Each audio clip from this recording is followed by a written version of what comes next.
आकाशवाणी हाफलॉन्ग सुनने वाले सभी श्रोताओं को सिद्धार्थ पांडे का प्यार भरा नमस्कार। श्रोताओं, एक ख़ास कार्यक्रम लेकर आपके सामने हाजिर हुआ हूं और इस कार्यक्रम में मेरे सहयोगी हैं मेरे साथ विशाल। चलिए, सबसे पहले इस कार्यक्रम के बारे में आपको बता दें। इस कार्यक्रम में हम एक बहुत ही ख़ास मेहमान के साथ आपसे मिलवाएंगे और उन्हीं से हम कुछ और दूसरी जो टॉपिक है उस पर बातें करेंगे। वो होगी golden jubilee celebration cum 42nd general conference of Zeliangrong Heraka association North East India के जो कॉन्फ्रेंस होने जा रहा है उसी के बारे में। चलिए, सबसे पहले आज के मेहमान का आपके सामने मैं स्वागत करूं। आज हमारे स्टूडियो में मेरे साथ हैं श्री रामगालुंगबे जेमे जी। आप एक्स ईएम रहे हैं दिहमलाई कॉन्स्टिट्यूएंसी से। इस बार भी उन्होंने बहुत ही अच्छी मार्जिन में दोबारा हुए चुनकर आए हुए हैं। सबसे पहले सर, समय देने के लिए आपका बहुत बहुत धन्यवाद के साथ स्वागत है इस कार्यक्रम में।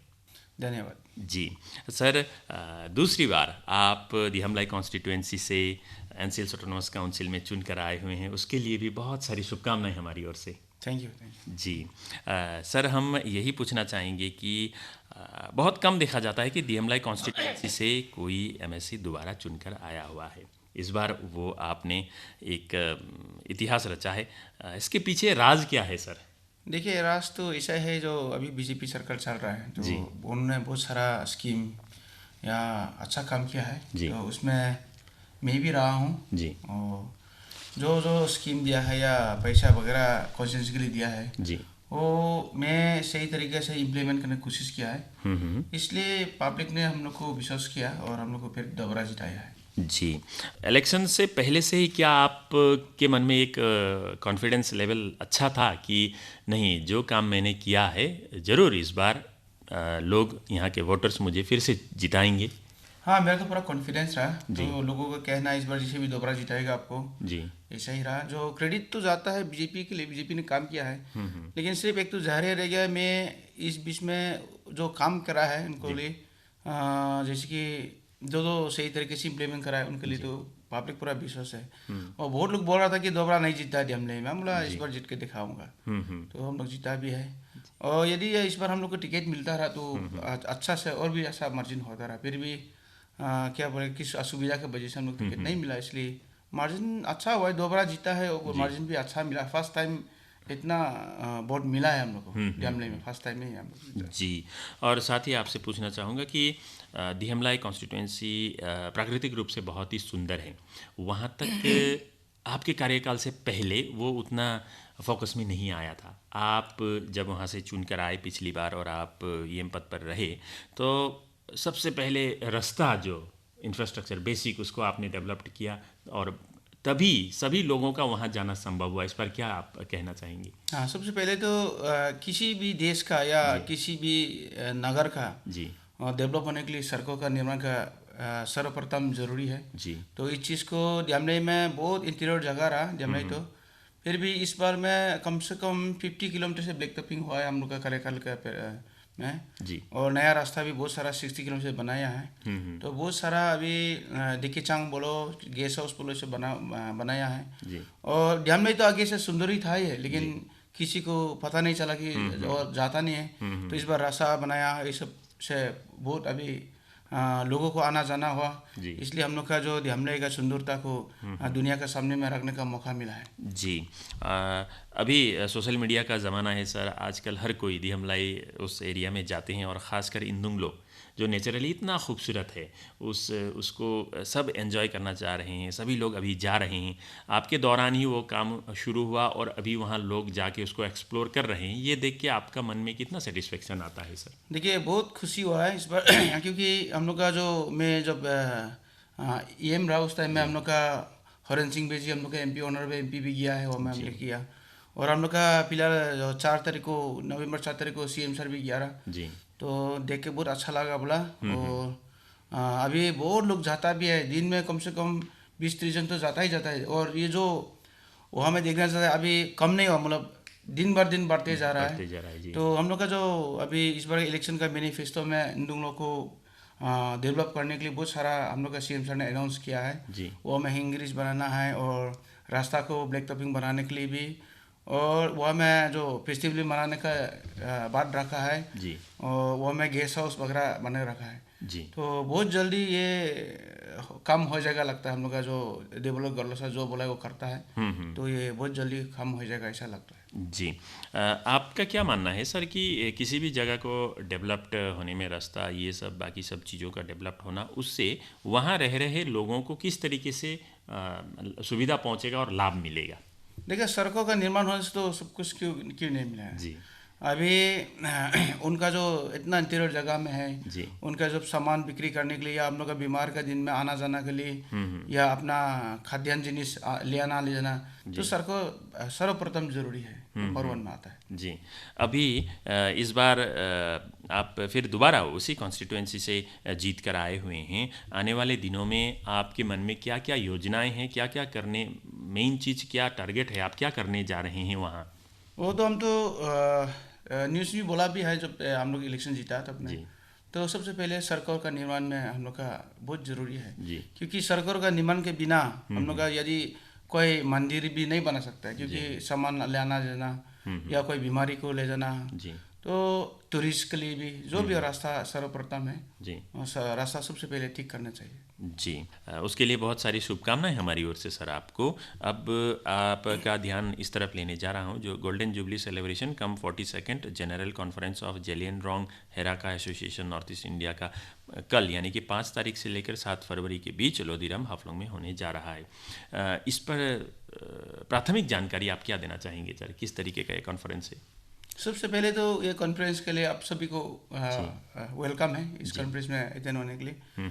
और ये जो golden jubilee cum 42 general conference of Zeliangrong Heraka association का है, जी ये तो अभी 50-20 साल हो गया है, इसलिए ये मनाने जा रहा है। जी ये 1974 में इसका स्थापना हुआ रानी गादिन्यू के द्वारा, तो उनका लोगों को लेकर ये शुरू किया है। अभी 50 साल हो गया है, इसलिए मनाने जा रहा है। उसमें हम लोग का चीफ गेस्ट भी आ रहा है। इसमें हम लोग का माननीय Himanta Biswa Sharma ji, chief minister of Assam, जी और 5 तारीख को है, और 6 तारीख को हम लोग का जो गुलाब चंद कतरे जी जी गवर्नर आसाम में भी आ रहा है। तो हम लोग का नंदिता मैडम जो कैबिनेट मिनिस्टर ये भी आ रहा है, और हम लोग का देवलत सर भी आ रहा है। इसके अलावा वहाँ कहाँ के लोग आकर पार्टिसिपेंट्स कौन से जगह से आ रहे हैं? ऐसे तो नॉर्थ ईस्ट इंडिया में हम लोग का जेलियनरोंग हेराका जो है जी वो असम, मणिपुर, नागालैंड में है। इन सभी जो रानी माँ गादिन्यू के फ्लावर्स है, जी या हरका को मानता है, वो लोग आ रहा है। और साथ में बहुत सारा ऐसा है जो आगे में हरका था, अभी जो क्रिश्चियन हो गया, भी बहुत हम सुनने मिला है, बहुत लोग आ रहा है अटेंड होने के लिए। जी। यहाँ पर सर मेन कॉन्फ्रेंस में और क्या क्या चीज़ों पर, जैसा कल्चरल इम्पोर्टेंस हो या किस किस विषय पर बातचीत होगा और यंग जनरेशन को जानकारी दिया जाएगा? ये सबसे पहले तो अपना जो सनातन धर्म है हरका जो है, इनको बढ़ावा देने का फोकस करेगा। साथ में अपना इंडिजिनस फेयर कल्चर जो है, और लोगों को आने वाले दिन में हम लोग को इस चीज़ को बचाए रखने के लिए उसका एक सुझाव, आदेश या उपदेश दिया जाएगा। और उतना ही नहीं, कल्चर जैसे प्रोग्राम है इसे भी होगा। और फिलहाल अभी बहुत सारा संस्था है जो हरका लोग के साथ में, अभी विश्व हिंदी परिषद हो या कल्याण आश्रम हो या विद्या भारती, सेवा भारती या RSS सब मिलकर काम कर रहा है और हम लोग को मदद दे रहा है। और इस चीज़ को सबसे पहले अपना संस्कृति या अपना धर्म, जो सनातन धर्म को बचाने का ये उपदेश दिया जाएगा उसमें। ओके। और इतने सारे लोगों का जो जमघट है, यहाँ रहना खाना इस तरीके का सुविधा को कैसे आप लोगों ने अरेंज किया है? ये जो फॉलोअर्स आएगा, इसमें 3 दिन का प्रोग्राम है जी। तो इसमें अपना घर घर में बाटा बाटी करके, कोई घर में 40 जन 50 जन ऐसे करके अच्छा उनको रहने का व्यवस्था कर रहा है। जी। और इस कॉन्फ्रेंस में क्या हम हमारे डिमा हासाऊ के अति प्रिय और आदरणीय पद्मश्री श्री रामकुयांगबे जेमे जी को भी, उनकी वाणी को भी सुन पाएंगे? ज़रूर ज़रूर, क्योंकि वो हरका का जो रानी गादिन्यू का जो 5 चढ़ने के बाद में अभी हम लोग का डॉक्टर रामकोई जी है पद्मश्री, जी वो अभी हराका स्टूडेंट के पैटर्न है, वो तो ज़रूर उसका मुख्य रूप से वही में रहेगा। जी इस कॉन्फ्रेंस में जेलियांगरोंग के ही लोग और बाकी के डिमा हासाओ के लोगों को आप क्या कहना चाहेंगे इस कॉन्फ्रेंस के बारे में? रानी गाइदिन्यू जो अब अपना स्वतंत्र सेनानी है, साथ में अपना धर्म प्रचारक बोले कहने का संरक्षक है जेलियांगरोंग हराकाकली। खाली जेलियांगरोंग हराकाकली ने जो विश्व में जो हिंदू को बचाने के लिए काम किया है, तो उसके हिसाब से लोग आएगा, इसलिए आप सभी को भी स्वागत है। आप लोग जितना सके आइए। हम लोग का जो हमें जो प्रोग्राम है देखने के लिए कल्चरल प्रोग्राम होगा, इसलिए हम लोग का डिमा हासाओ या जहाँ से भी ऑल इंडिया से भी प्रसारित भी किया जाएगा सोशल मीडिया भी, तो उसको आप सभी आके देखिए। ओके और अंत में ये पूछना चाहूँगा कि यूथ्स का इस तरीके के कॉन्फ्रेंसेस में आना, वहाँ सुनना, पार्टिसिपेट करना आपके समाज के ही या बाकी यूथ्स का भी कितना यूथ्स के लिए कितना महत्वपूर्ण है इस तरह की कॉन्फ्रेंस और इस तरह के ऑर्गेनाइज्ड फंक्शंस?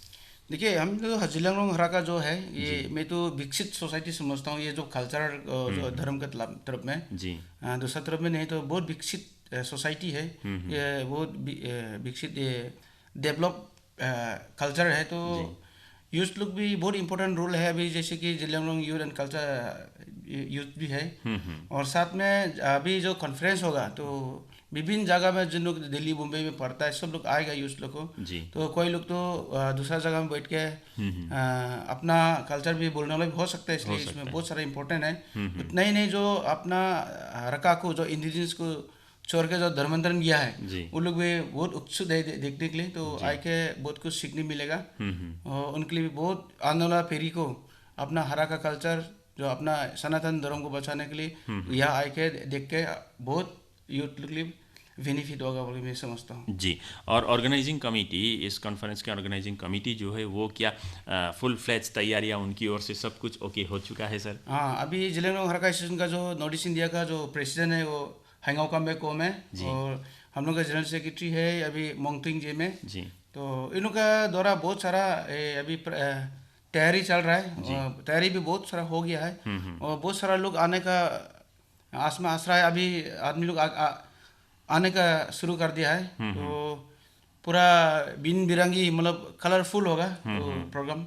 जी, बहुत अच्छा चलेगा। जी, और अतिथि जब हमारे घर आएंगे तो हमको भी उसी तरह से तैयार रहना चाहिए। सभी लोग को आए हुए अतिथि को स्वागत के लिए सभी रेडी होना चाहिए। और हम लोगों का आचरण किस तरीके का, लोकल यूथ्स का, वहाँ के जैसा लोधी के आसपास जैसे जायन है, बागेटर है, और हम सब हाफलोंग के निवासी हैं, हमें किस तरीके से तैयार रहना चाहिए आए हुए अतिथियों का स्वागत और सम्मान के लिए सर? देखिए, कहता है ना, अतिथि देवो, अतिथि का हम लोग आशा से स्वागत करेगा जी, और जो खान पान का ध्यान भी रखेगा। और जो लोकल लोग हैं, तो सब लोग आना चाहिए, जो अभी हिंदुस्तान में जो बैठता है इस सनातन धर्म को मानते हैं, चाहे नेपाली बोलो, डिमा हासाओ बोलो, सब कोई आके देख सकता है। जी सर, बहुत बहुत धन्यवाद सर। आपने बहुत अच्छे से इसके बारे में, इस सेलिब्रेशन के कॉन्फ्रेंस के बारे में बताया, और साथ ही आपकी जीत का राज जो आपने बताया कि आपका किया हुआ काम ही था, फिर से दोबारा आप इस एनसीएल ऑटोनोमस काउंसिल में चुनकर आए हुए हैं। समय देकर हमसे बातचीत करने के लिए आपका बहुत बहुत धन्यवाद सर। बहुत बहुत धन्यवाद, थैंक यू। जी श्रोताओं, इसी के साथ ही इस कार्यक्रम को यहीं पर समेट रहे हैं। आज हमारे साथ स्टूडियो में मेहमान थे श्री रामगालुंगे जेमेजे, MSC दी हमलाई कॉन्स्टिट्यूएंसी के।